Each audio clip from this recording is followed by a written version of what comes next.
Our next speaker is, just a very good friend of mine. Someone who, frankly, I'm glad he is around, and I'm glad he is still, writing. And when you're a reader, typically you find sometimes the kinship and companionship is from someone who maybe is not around, and I think it's a gift to have him here.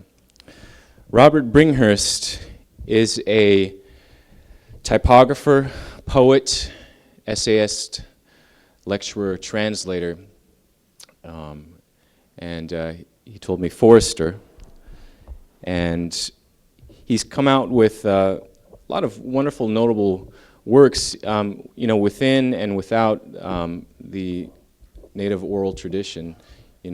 Notably, what I got started with is when my dad was reading A Story as Sharp as a Knife, and he loaned me his copy, and he was just telling me jazz was playing as it typically is or was with my father.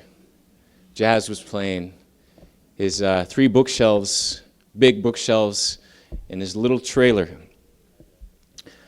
And he was sitting down on the couch, and he was just telling me, man, this is awesome. This is awesome. Story as sharp as a knife. And so I told Robert I'd keep it short. So thank you. Let's all welcome Robert for today. Thank you.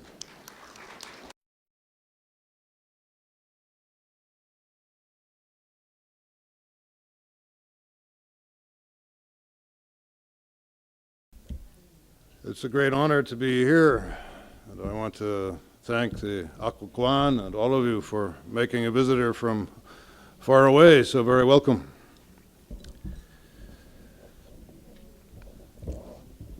My teacher, Bill Reid, would have liked to see this gathering.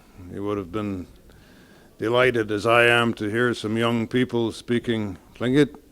He would have been delighted to see old people and young people mingling together, and the elders receiving their due, and everybody enjoying themselves. Bill Reid was Yaxquansing of the Qarasqoqiawai, of the Raven side of the Haida. He was a man involved on a daily basis with the reincarnation of form and the reincarnation of character in Haida sculpture. And I worked with him for a number of years. Some of you may know the book of Bill Reid's selected years ago. It was called Solitary Raven, which is an English translation of one of Bill's Haida names.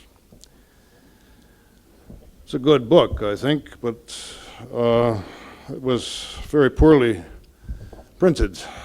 And from the moment I saw the first copy, I have wanted to republish it in a new, improved edition.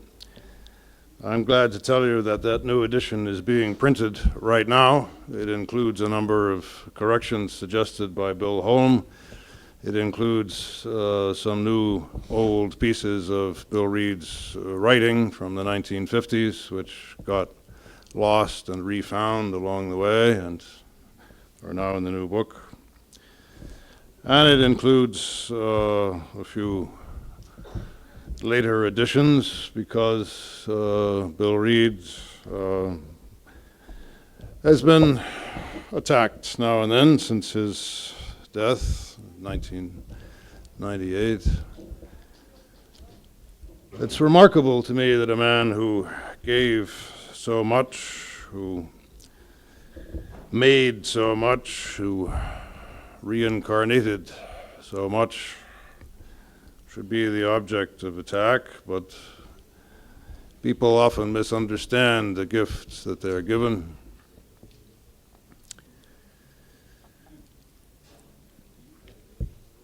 There are still people who don't want to understand how important Native culture is in North America. People who don't want to understand that Native culture is the foundation of all culture in North America.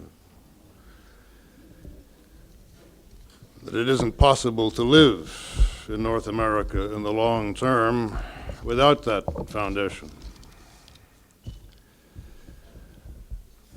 I've been attacked a few times myself in the recent years by people who didn't want to understand how deep that foundation really is, how important it is to all of us. 10 years ago, I published a large book on Haida oral literature, the book that Ishmael mentioned, Stories Sharp as a Knife. I dedicated that book to Bill Reid, who helped more than anyone else to make it possible and who died just before it was finished. Now, I always thought that it was a young man named Ishmael Hope who started reading this book in Juneau and loaned a copy of it to his father. As I think that's the way Andy told the story to me. But, you see, that's typical of Andy, and I guess it's typical of Ishmael, too. He would say his father loaned it to him. Anyway, the book found its way up here, and it found its way into the hands of Andy Hope, and presently Andy invited me to Juneau to speak about Native literature to a group of brand new Native teachers who were just graduating from their training program, and to talk about Native literature in the schools.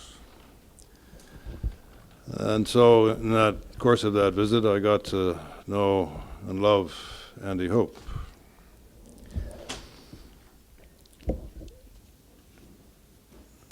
All over North America, there are schools where people need to hear Native languages, Native stories, and they need to hear the geography of Native America. They need to know that this continent is rich with oral literature, Tlingit and Haida and Eyak and Tsimshian and Kwakwala and Koyukon and Chipewyan and Cree and Blackfoot and Nukhalk and Lushootseed and Kiksh and Miluk and Pawnee and Navajo. The list goes on for a long time. Stories that come from a world in which the elders were the libraries, and the ears were the tools that people used to read the books in those libraries. There are places where North America is still rich in that way, and other places where that literary wealth has been allowed to waste away, like the wealth of fish and timber and venison and moose and caribou and buffalo that is gone from parts of North America where it used to be. And there are people, Nora and Dick Dauenhauer are two of the best examples in the world, who are working to save that oral literature, to keep it from disappearing. One way to do this, of course, is to write it down, to put it into books.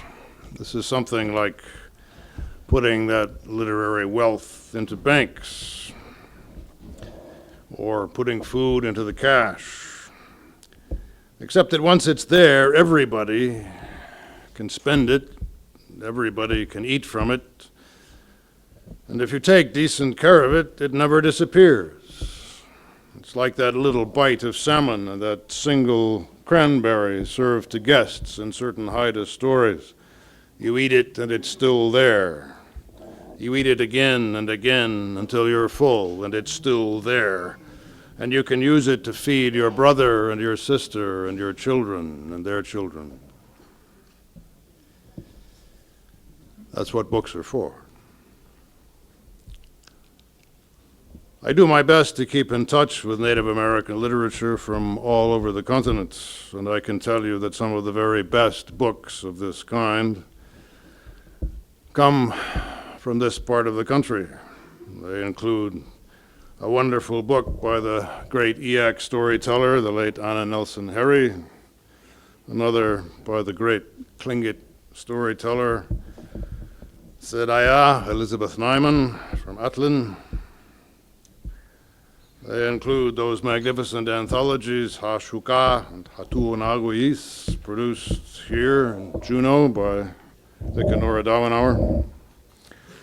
I've taken these books all over the world and put them in people's hands, and they're out there now, delivering their message, feeding people, and yet they're not consumed. Well, we've been reminded just lately that putting your wealth in a bank can sometimes entail some risk. Banks are attractive to robbers, and sometimes the robbers are pretty devious. Sometimes they go to work for the bank and get themselves promoted until they're in charge. And then I guess we have a problem. But it seems to me that where the robbers are not in charge, and people remember that they owe one another a little bit of courtesy and respect, a bank can be quite useful, and a library even more so. The bank where literature is kept is called a library, and literature has always been kept in libraries. It's just that the libraries used to be in the hearts and minds of the elders. The old way is a beautiful way, and the world might be a lot better off if we put an end to writing and printing, went back to a world in which all the books are oral, and the only libraries are those in the elders' hearts and minds. I actually think that will happen one day.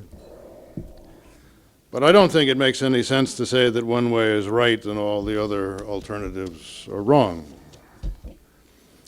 I like to write and read myself. Those crutches are very important to the kind of work I do. But I disagree strongly with people who think that's the only way to do it. And I disagree strongly with people who want everybody everywhere in the world to learn to read and write, because that would be the death of oral culture. Where there's money, we use money. Where there isn't any money, we get along just fine without it. Where writing and printing exist, we use those things, and where they don't exist, again, we get along just fine without. Money makes some things easier and other things more difficult, and writing does the same. The snow machines and airplanes and trucks, they all make some things easier and other things practically impossible. The great mistake, I think, is using any of these things as a kind of badge of power or a measure of success. You can't measure a person's wisdom or intelligence by asking whether or not they know how to write, or by asking whether or not they've published a book, or by asking how much money they've got. An awful lot of damage has been done to the world we live in the last 200 years, and writing is one of the tools that has been used to do that damage. But writing is also one of the tools, one of the really most important and most powerful tools that has been used to try to mitigate and circumvent that damage. 105 years ago, in the spring of 1904, a young linguist by the name of John Swanton was here in the Tlingit country, asking people to tell him stories and writing down what they said. He didn't stay long enough, and he was newly married, which meant that he was not quite as efficient as he might have been otherwise. But he learned a lot in the few months he was here, and he published what he learned in books that have been useful ever since. They've been read every year since they appeared. And will be read for a long time yet. Swanton thought he was doing a good deed, a public service. I think so too. But what he did does change the balance of power. The information Swanton published was once deposited only in the elders' hearts and minds. After he published it, it was also deposited out of its human context, in printed form, in libraries all around the world. Suddenly, anyone who wished to was free to go and read it. That sounds like a huge change. But you know, the knowledge was still protected in a way, because it takes a huge amount of work to understand what you find in books like that. All the book allows you to do is kind of touch the edge of something, to learn that it's there, but not to learn what it is. The printed books contained, you could say, the information, but they didn't contain the world from which that information comes and the world in which it has meaning. Well, I think there are two things here that are very important to remember. First, the balance of power was changing anyway. Swanton and his colleagues, all those other linguists and anthropologists working in North America in the early 20th century, were doing their work precisely because the world was changing very fast. A lot of things were being destroyed. They didn't cause it, and they didn't have the power to stop that change. The other thing is that by gathering knowledge from native people and putting it into books, they were not destroying the system that protected this knowledge. They were moving it from one form of protection to another. Those books are still waiting for native people to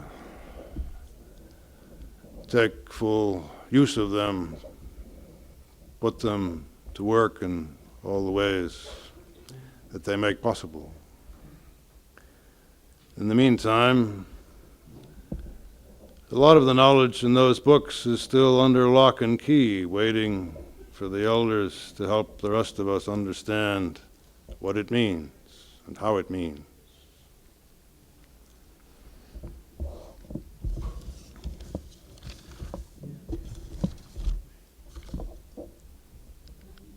I believe that putting stories in a book really is a lot like putting money in the bank. It's a temporary measure. The money is waiting to be spent. The stories are waiting to be reincarnated in people's hearts and minds and voices, because that's where stories live. 3.5 years before he came to the Tlingit country, John Swanton was just south of here in the Canadian Haida communities of Skidegate and Masset. He was there for nearly a year, 11 months, and he was not yet married, so he really had nothing else to do except work. And he did work.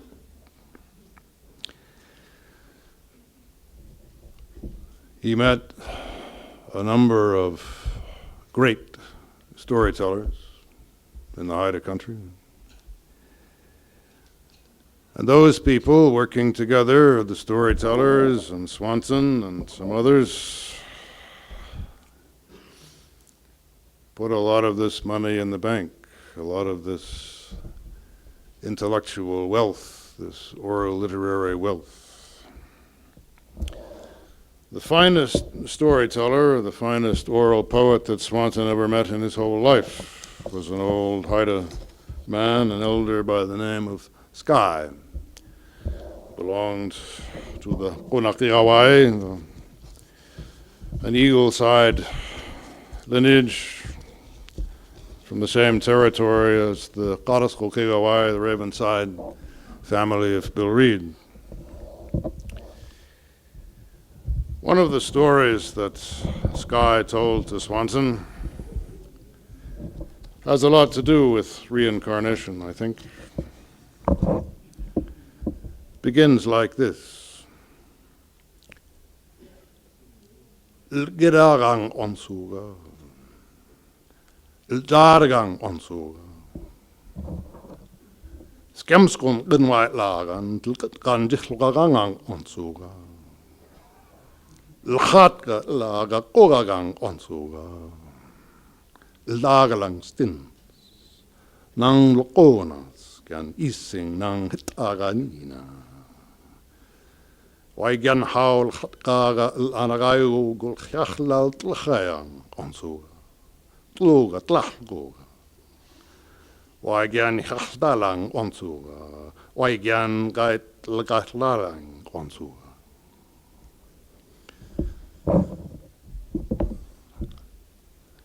There was one of good family, they say. She was a woman, they say. They wove the down of blue falcons into her dancing blanket, they say. Her father loved her, they say.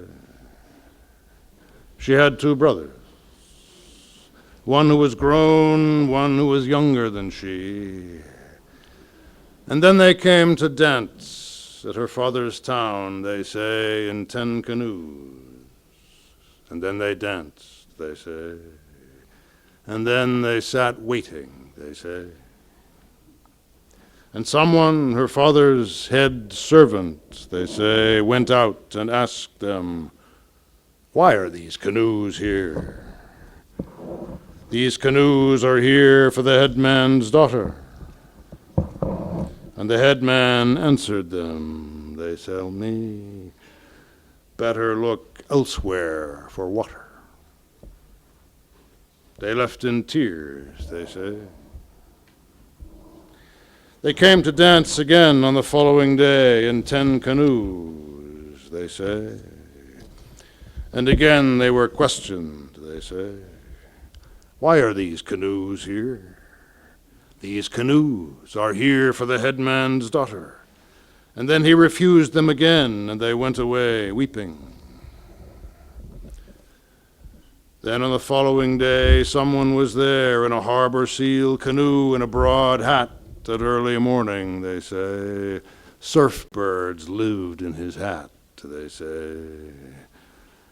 And after they had looked at him in his harbor seal canoe, they asked him, they say, "Why is this canoe here?" He said nothing, they say. They refused him. They said to him, "We cannot give you water." There was something white surrounding the crown of his hat, they tell me. It moved like breaking surf, they say. It was foaming and churning, they say. And when they refused him, the earth became different, they say. Seawater started to boil out of the ground. When they found themselves half under water, the villagers feared that they might have to give him the woman.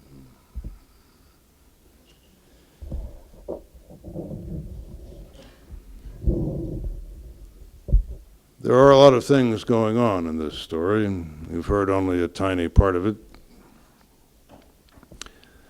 To hear the whole thing in a single continuous performance would take about 8 hours. Sky, as far as I can tell, liked to tell this story in 5 distinct chunks, so it might be spread over 5 days. It took Sky and Swanton a week of full-time work to dictate it and transcribe it, and then weeks more. Swanton working with a young Haida named Henry Moody, who played an extremely important part in this whole process. Moody played the part of the audience, the native Haida listener listening to the old Haida storyteller in his own language. The story would never have been told the way it was if Swanton had been the only listener. It wouldn't have been worth Sky's time to tell Swanton that much. It was way over Swanton's head. Of course, it's way over mine, too, but that's part of the fun.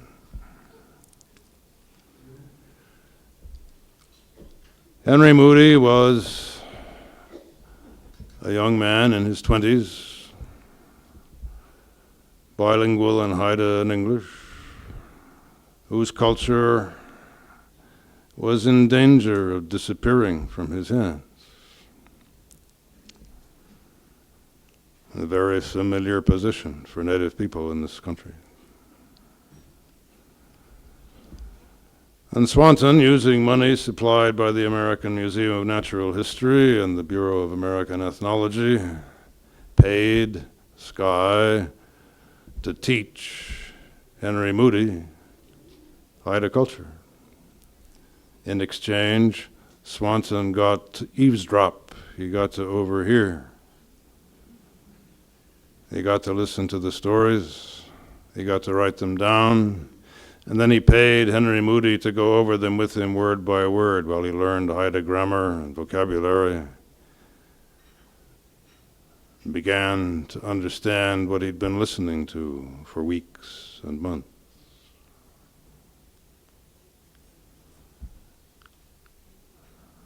There's your tribal college. That's how it needs to work.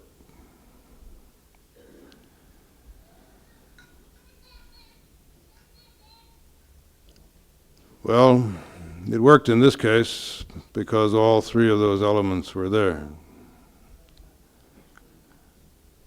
Henry Moody learned, and until he drowned many years later in a fishing accident, he was an extremely important part of the Haida community.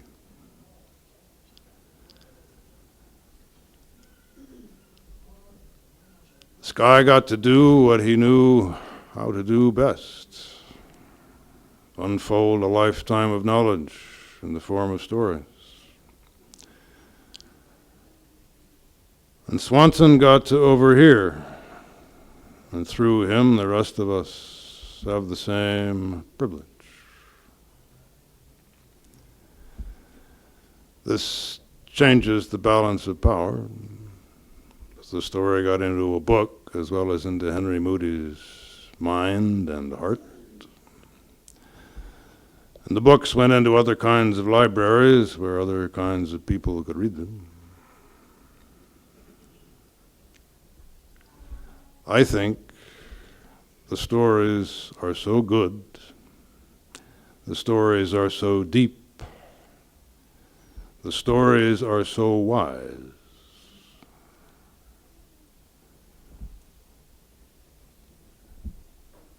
that they could save everybody if everybody listened.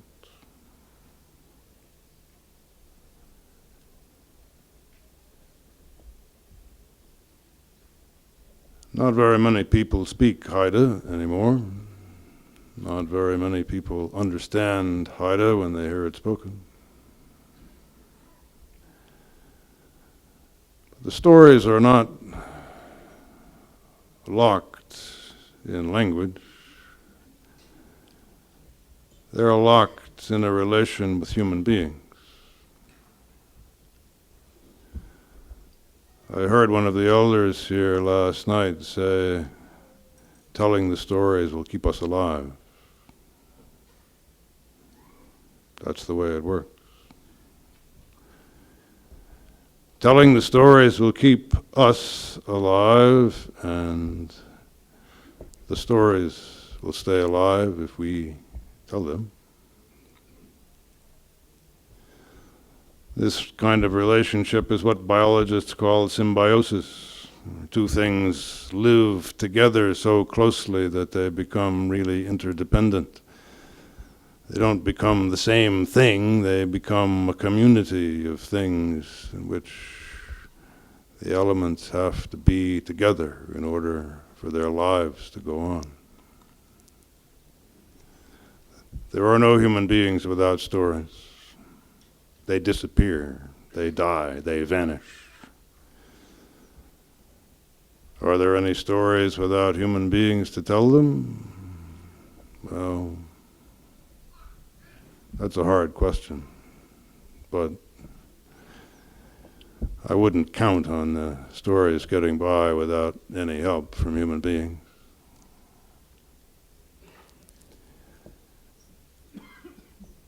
My teacher, Bill Reid, was not a speaker of the Haida language, but he went into the museums as a young man and he learned the language of Haida visual art, and learned it well enough to speak it fluently. That is, he learned to make new things in the old way. He had an aptitude for fusing form and spirit, for making the forms so exact, so precise, so tense, so eloquent,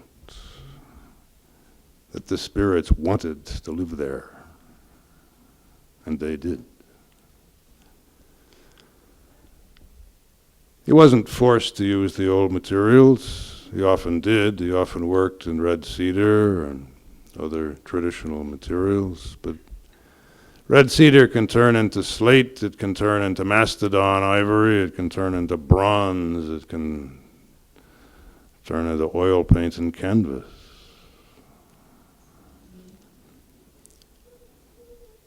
It's the forms that have to be precise. But they're not made precise through copying. That's just an exercise that you do in order to learn the language. It's only when you make forms that never existed before that you're giving life to something. That's the way reincarnation works. It isn't repetition, it's something new.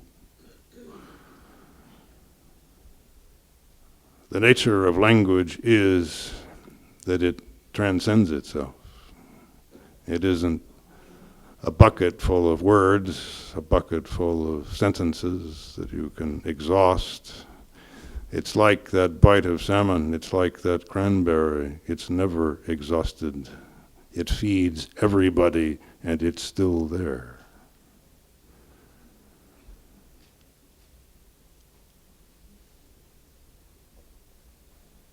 I don't think anybody has quite done this for stories on the Northwest Coast in the way Bill Reid did it for forms in the visual art. I'm certainly not going to do it myself, but I think it could be done. There might be people here who will do it. There are certainly people here who have helped to make it possible.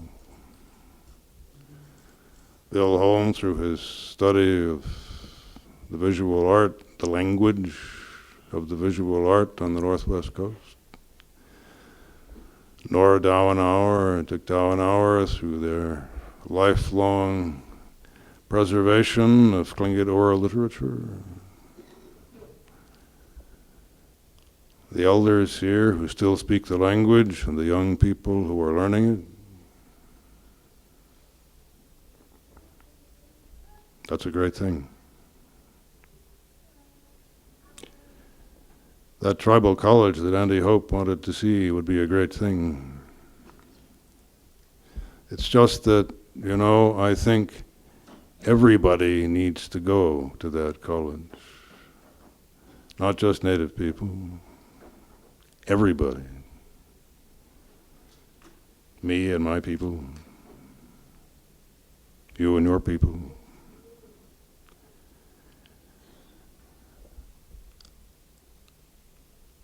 Native culture in this country is something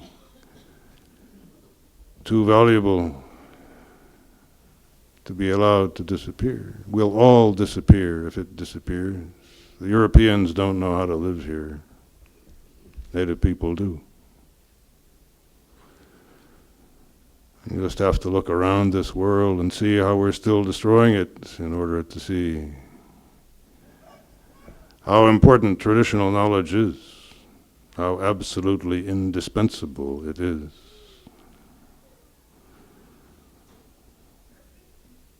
And it's locked up in those stories, which are now in the books, which everybody needs to read. Good night.